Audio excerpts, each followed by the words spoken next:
mga kabayan, ay nandito po tayo upang magpalipad ng drone. Naka-encounter po ako ng problema sa drone. Sana po matulungan niyo ako kung paano gawin ito. Hindi ko po mapalipad ang aking drone.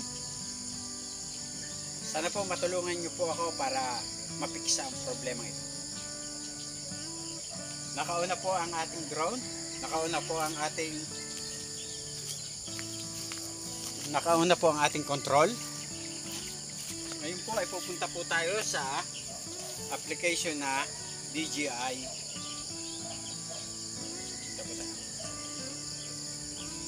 Ito ko po.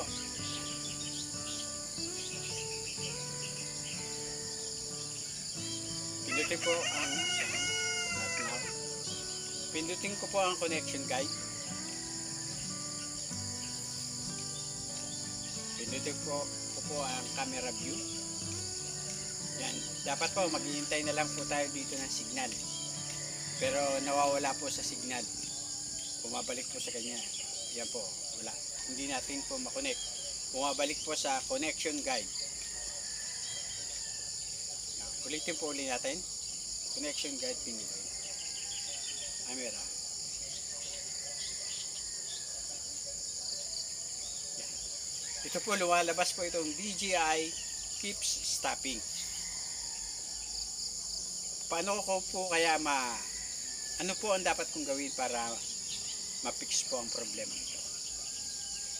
Please leave a comment po sa ibaba para matulungan niyo po ako at matulungan din po ang mga nagkakaproblema sa kanilang drone. Maraming salamat po. Ngayon po ay hinihiling ko po sa inyo na mag-subscribe,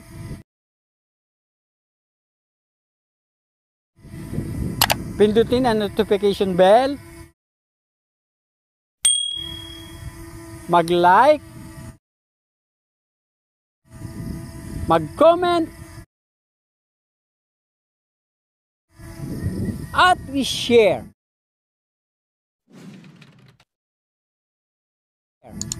Upang maging updated po kayo para sa susunod ko pang i-upload ng mga video na kapaki-pakinabang, nakalilibang, at kapupulutan na mumunting kaalaman. Maraming salamat po sa inyong panonood. Hanggang sa muli. Bye-bye!